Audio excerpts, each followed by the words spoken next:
ಹೇಳ್ತಾ ಇದ್ರಿ ಹೀರೋ ಆಗ್ಬೇಕನ್ನೋಂಥದ್ದು ಅಪ್ಪನ ಕನಸು. ಸೊ ಅದನ್ನು ಈಡೇರಿಸುವಂಥ ಸಮಯ ಬಂದಿದೆ. ಒಂದಿಷ್ಟು ಸಹಜವಾಗಿ ಅಪ್ಪ ಕಂಡಿದ್ದಂಥ ಕನಸು ಈಡೇರಿದಾಗ ಮಕ್ಕಳಿಗೆ ಭಾವುಕರಾಗ್ತೀವಿ. ಈ ಮ್ಯೂಸಿಷಿಯನ್ ಆದಾಗ ಅಪ್ಪ ಅಮ್ಮ ಸಜೆಸ್ಟ್ ಏನು ಮಾಡಿದ್ರು? ಸೊ ಒಂದು ವೇಳೆ ನೀವು ಈ ಸಿನಿಮಾ ಇಂಡಸ್ಟ್ರಿಗೆ ಬರದೇ ಇದ್ದರೆ ಏನಾಗಿರ್ತಿದ್ರಿ ಚಂದನ್ ಅಂತ? ಏನು ಕನಸುಗಳಿತ್ತು ಬೇರೆ? ನನಗೆ ಆರ್ಕಿಟೆಕ್ಚರ್ ತುಂಬ ಇಷ್ಟ ಇತ್ತು.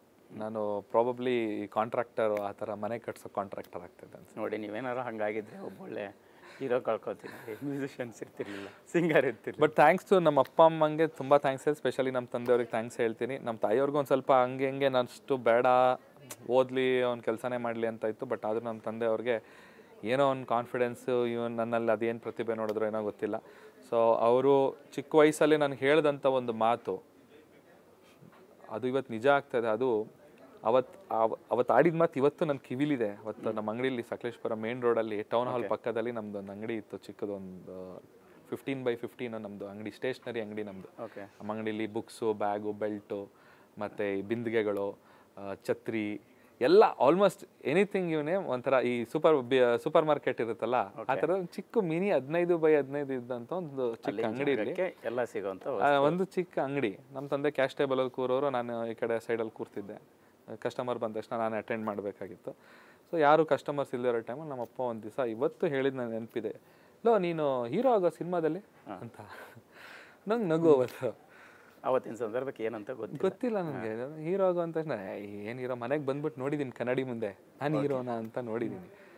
ಸೊ ಆ ಒಂದು ನೆನಪು ತುಂಬ ಇದೆ ನನಗೆ. ಸೊ ಅದು ಗೊತ್ತಿಲ್ಲ ಸರ್, ಅದು ನನ್ನ ಲೈಫಲ್ಲಿ ಮ್ಯಾಜಿಕ್ಕೇ ಆಗಿದೆ, ತುಂಬ ಮಿರಾಕಲ್ಸ್ ಆಗಿದೆ ಸರ್. ಖಂಡಿತ ಹಂಗೆ ನಿಮ್ಮ ಸಿನಿಮಾದೊಂದು ಡೈಲಾಗ್ ಕೂಡ ಲೈಫ್ ಆಪ್ಟ್ ಆಗುತ್ತೆ ಅನ್ಸುತ್ತೆ. ಈ ಚದುರಂಗದ ಆಟದಲ್ಲಿ ಸೈನಿಕ ಮುನ್ನುಗ್ತಾ ಧೈರ್ಯ, ಈ ಚದುರಂಗದಲ್ಲಿ ಹಿಂದೆ ಯಾರೋ ನಿಂತು ನಡೆಸ್ತಾ ಇದ್ದಾರೆ. ಹೌದು, ಯಾರದು ಅಂತ ಯಾರದು ಅಂತ ಅದೇ ಕಾಣದ ಕೈ, ಅದೊಂದು ಶಕ್ತಿ ಸರ್. ಅದು ಯಾವುದು ಅಂತ ನನಗೆ ಗೊತ್ತಿಲ್ಲ. ಇಟ್ಸ್ ಸಮ್ ಪವರ್, ಯಾವುದೋ ಒಂದು ಪವರ್. ನಾನು ಆ ಪವರಿನ ಹುಡುಕಾಟದಲ್ಲಿದ್ದೀನಿ. ಮನುಷ್ಯ ಅದೇ ಹೇಳ್ತಾನಲ್ಲ, ಅವನು ಕೊನೆಯ ಮೂಮೆಂಟ್ವರೆಗೂ ಹುಡುಕ್ತಾನೆ ಇರ್ತಾನೆ. ಅದು ಯಾರು ಅನ್ನೋದು ಗೊತ್ತಾಗಲ್ಲ ಸರ್, ಅದೇನು ಅದು. ಬಟ್ ನನಗಂತೂ ಗೊತ್ತಿದ್ದು ಒಂದು ಎನರ್ಜಿ, ಅದು ನಡೆಸ್ತಾ ಇದೆ ಸರ್. ಚೆನ್ನಾಗಿ ಖಂಡಿತ. ಯಾಕಂದರೆ ಫಸ್ಟ್ ಸಿನಿಮಾ ಆದರೂ ಕೂಡ ಅಂದರೆ ಯಾವುದಕ್ಕೂ ಕಮ್ಮಿ ಇಲ್ಲ. ಸೊ ಪರ್ಫಾರ್ಮೆನ್ಸ್ ಆಗಿರ್ಬೋದು, ಸಾಂಗ್ಗಳಾಗಿರ್ಬೋದು, ಈ ಸಿನಿಮಾದ ಹಾಡುಗಳು ಆ್ಯಸ್ ಯೂಶುವಲ್ ನೀವು ಅಂದ್ರೇ ಸಾಂಗ್ ಒಂದು ಬೇರೆ ಥರದ ಕುತೂಹಲ ಇರುತ್ತೆ. ಅದು ರೀಚ್ ಆಗಿದೆ. ಸೊ ಆ ರೀಚ್ ಆಗಿರೋಂಥ ರೀತಿ, ನಿಮ್ಮನ್ನು ಈಗ ಅಪ್ರೋಚ್ ಮಾಡ್ತಿರೋಂಥ ರೀತಿ, ಅಭಿಮಾನಿಗಳು ಬೇರೆ ರೀತಿಯಲ್ಲಿ ಹೆಂಗೆ ಅನಿಸುತ್ತೆ? ನಾನು ಅಬ್ಸರ್ವ್ ಮಾಡ್ದಂಗೆ ನನ್ನ ಲೈಫಲ್ಲಿ ನನಗೆ ಮೊದಲನೇ ಸಕ್ಸಸ್ ಬಂದಾಗ ನನಗೆ ಸಿಗ್ತಾ ಇದ್ದಂಥ ಒಂದು ಪ್ರಾಮುಖ್ಯತೆ ಅದೊಂದಿತ್ತು. ಅದನ್ನು ಗೊತ್ತು ನನಗೆ. ಆ ಫೀಲ್ ಹೆಂಗಿದೆ ಅಂತಂದರೆ, ನಾನು ಚಂದನ್ ಶೆಟ್ಟಿ 3 ಅವಾಗ ಒಂದು ಏನೋ ಒಂದು ಹೊಸತನ ಒಂದು ಇಂಡಸ್ಟ್ರಿಗೆ ಇಂಟ್ರಡ್ಯೂಸ್ ಆಯಿತು 3 ಹಾಡು. ಆ್ಯಕ್ಚುಲಿ ಅಲ್ಲಿವರೆಗೂ ಕನ್ನಡದ ಮ್ಯೂಸಿಕ್ ಒಂದು ಈಕ್ವೇಷನ್ ಬೇರೆ ಥರ ಇತ್ತು. 3 ಬಂದಾಗ ಈ ಥರನೂ ಒಂದು ಏನೋ ಇದೆ, ಇಂಡಿಪೆಂಡೆಂಟ್ ಆಗೂ ಒಂದು ಆಲ್ಬಮ್ ಸಾಂಗ್ ಅನ್ನೋದು ಫಸ್ಟು ಪ್ರಸಿದ್ಧಿಯಾಗಿದ್ದು 3 ಹಾಡು.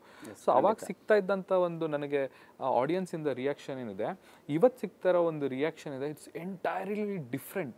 ಅದು ಬೆಳೆದಿದೆ, ಅದು ಕಾಲಕ್ರಮೇಣ ಅದು ಚೇಂಜ್ ಆಗಿದೆ. ಅಂದರೆ ಅವತ್ತಿಗೆ ಚಂದನ್ ಶೆಟ್ಟಿ ಒಬ್ಬ ಹೊಸ ಹುಡುಗ, ಯಾರು ಇವನು ಅಂತ ಎಲ್ಲರಿಗೂ ಪ್ರಶ್ನೆ ಇತ್ತು. ಇವತ್ತಿಗೆ ಚಂದನ್ ಶೆಟ್ಟಿ ಅವರ ಮನೆ ಮಗನ ಥರ ತುಂಬ ಜನ ಫೀಲ್ ಮಾಡ್ತಾರೆ. ತುಂಬ ಜನ ಅವ್ರ ಮನೆಯಲ್ಲೇ ನಾನು ಇದ್ದೆ ಎಷ್ಟೋ ದಿನ ಅನ್ನೋ ಥರ ಫೀಲ್ ಮಾಡ್ತಾರೆ. ಸೊ ಅದು ನನ್ನ ಅದೃಷ್ಟ. ಅದು ಆ್ಯಕ್ಚುಲಿ ಹೇಳ್ಬೇಕಂದ್ರೆ ಅದು ಆಗಿದ್ದು ಬಿಗ್ ಬಾಸಿಂದ. Thanks to Bigg Boss. ಯಾವತ್ತೋ ಅವ್ರು 3 ತಿಂಗಳು ನನ್ನ ಟಿ ವಿ ಒಳಗಡೆ ದಿನ ನನ್ನ ನೋಡ್ತಾ ಇದ್ರು. ಸೊ ನಮ್ಮ ಮನೆ ಹುಡುಗ ಥರ ಅವ್ರಿಗೆ ಫೀಲ್ ಬಂದಿತ್ತು. ಸೊ ಅವ್ರ ಮನೆ ಹುಡುಗ ಕಷ್ಟದಲ್ಲಿದ್ದಾಗ ಅವ್ರಿಗೆ ಬೇಜಾರಾಗ್ತಾ ಇತ್ತು, ಅವ್ರ ಮನೆ ಹುಡುಗ ಖುಷಿಯಲ್ಲಿದ್ದಾಗ ಅವ್ರಿಗೆ ಖುಷಿ ಆಗ್ತಾ ಇತ್ತು. ನನ್ನ ನೋವಲ್ಲಿ ಅವರು ನೋವು ಪಟ್ಟಿದ್ದಾರೆ, ನನ್ನ ಖುಷಿಲಿ ಅವರು ಖುಷಿ ಕಂಡಿದ್ದಾರೆ. So I am very thankful to each and every one. ನನ್ನ ಪ್ರಶ್ನೆ ಖಂಡಿತ. ಈಗ ಸದ್ಯಕ್ಕೆ ಪೊಲೀಸ್ ಆಫೀಸರ್ ಅಂತ ಹೇಳ್ತೀರಿ ಸಿನಿಮಾದಲ್ಲಿ, ಆ ಪಾತ್ರ ಮಾಡುವಂಥದ್ದು ಸಂದರ್ಭಕ್ಕೆ ಇನ್ಸ್ಪಿರೇಷನ್ ಆಗಿದ್ದಂತಹ ಒಂದು ಪರ್ಸ್ನಾಲಿಟಿ ಇರುತ್ತೆ. ಯಾರನ್ನ ಒಂದು ತಗೋತೀವಿ ಪಾತ್ರಕ್ಕೆ, ಯಾರಾಗಿದ್ದರು? ಜೊತೆಗೆ ಒಂದು ಸಸ್ಪೆನ್ಸ್ ಇರುವಂಥ ಕತೆ, ಕ್ರೈಮ್ನ ಚೇಂಜ್ ಮಾಡುವಂಥದ್ದು. ಸೊ ಯಾವ ಕತೆಗೆ ಆ್ಯಪ್ಟ್ ಆಗುತ್ತೆ? ತುಂಬ ಕ್ರೈಮ್ಗಳು ಸೋಷಿಯಲ್ ನಡೀತಾ ಇರುತ್ತೆ. ಹಾಗಾಗಿ ನಾನು ಆ್ಯಕ್ಚುಲಿ ಚಿಕ್ಕ ವಯಸ್ಸಿಂದನೂ ನಮ್ಮ ಶಂಕರಣ್ಣ ಅವರು ಪೊಲೀಸ್ ಆಗಿರೋದು ನೋಡಿದ್ವಿ ಸಾಂಗ್ಲಿಯನ ಸಿನಿಮಾದಲ್ಲಿ. ಆಮೇಲೆ ನಮ್ಮ ಸುದೀಪ್ ಸರ್ ಅವರು ಕೆಂಪೇಗೌಡ ಆಗಿರೋದು ನೋಡಿದ್ವಿ. ದರ್ಶನ್ ಸರ್ ಸಿನಿಮಾಗಳು ಪೊಲೀಸ್ ಆ್ಯಕ್ಟಿಂಗಲ್ಲಿ ಮಾಡಿರುವಂಥ ಸಿನಿಮಾಗಳನ್ನ ನೋಡಿದ್ದೀವಿ. ಸೊ ನೋಡ್ಕೊಂಡೆಲ್ಲ ಬಂದಿರೋದ್ರಿಂದ ನಮ್ಮ ಈ ಸಿನಿಮಾಗೆ ಬೇಕಾದಂಥ ಒಂದಷ್ಟು ಮಟೀರಿಯಲ್ಸ್ನ ನಮಗೆ ತೋರಿಸಿದ್ರು ನಮ್ಮ ಕ್ರಿಯೇಟಿವ್ ಡೈರೆಕ್ಟರ್ ನವರ್ಸನ್ ಅವರು ಮತ್ತು ನಮ್ಮ ಡೈರೆಕ್ಟರ್ ಕಿರಣ್ ಅವರು. ಸೊ ಅದು ಬೇರೆ ಬೇರೆ ಲ್ಯಾಂಗ್ವೇಜಸ್ ಸಿನಿಮಾಗಳನ್ನೂ ಸ್ವಲ್ಪ ತೋರಿಸಿದ್ರು. ಈ ಕ್ಯಾರೆಕ್ಟರೈಸೇಷನ್ ಹೇಗಿದೆ ಅಂತಂದರೆ, ಒಬ್ಬ ಯೂತ್ ಪೊಲೀಸ್ ಆದಾಗ ಆಮೇಲೆ ಆ ಯೂತ್ ಬಂದು ಯೂತಾಗೇ ಇರ್ತಾನೆ. ಅಂದರೆ ಪ್ರತಿಯೊಬ್ಬ ಯೂತ್ ಮನುಷ್ಯ ಯಾರೇ ಆಗಿರಲಿ ಮದುವೆ ಏಜ್ ಅಂತ ಬಂದಾಗ ಯಾವ ಹುಡುಗಿ ನೋಡ್ತೀವಿ, ಚೆನ್ನಾಗಿರೋ ಹುಡುಗಿ ನೋಡಿದ್ರೆ ಇವಳು ಚೆನ್ನಾಗಿದ್ದಾಳೆ, ಇವಳನ್ನ ಮದುವೆ ಆಗೋಣ ಅನ್ಸುತ್ತೆ, ಇವಳು ಬಂದು ಮಾತಾಡಿಸ್ಬಿಟ್ಟು ಚೆನ್ನಾಗಿದೆ ಅವಳನ್ನ ಮದುವೆ ಆಗೋಣ. ಸೊ ಆ ಥರ ಮೆಂಟಾಲಿಟಿ ಇರುವಂತಹ ಒಬ್ಬ ಯುವಕ ಪೊಲೀಸ್, ಅಂಡರ್ ಕವರ್ ಕಾಪ್. ಒಂದು ಇನ್ಸಿಡೆಂಟಿಂದ ಅವ್ರ ಜೀವನದಲ್ಲಿ ಒಂದು ಟ್ವಿಸ್ಟ್ ಬರುತ್ತೆ, ಆ ಟ್ವಿಸ್ಟ್ ಆದಮೇಲಿಂದ ಸೀರಿಯಸ್ ಆಗ್ತಾರೆ. ಆ ಒಂದು ಕತೆ ಇದು.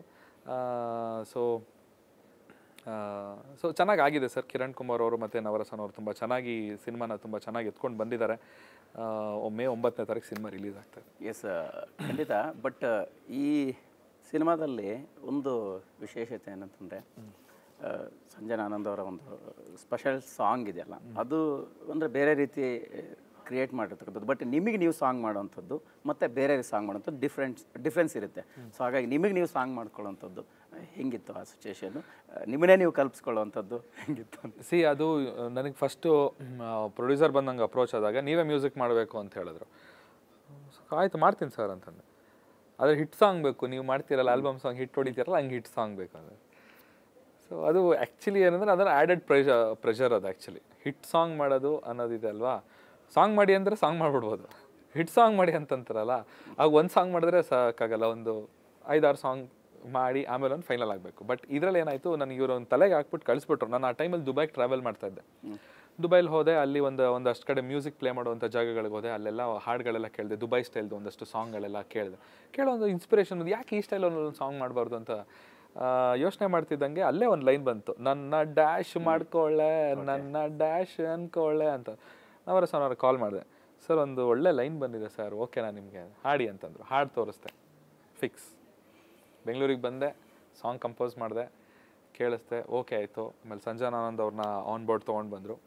ದೆನ್ ಶೂಟಿಂಗ್ ಮಾಡಿದ್ವಿ. ಸೊ 27 ಮಿಲಿಯನ್ ವ್ಯೂಸ್ ಹೋಗಿದೆ ಸಾಂಗ್. ಎಸ್.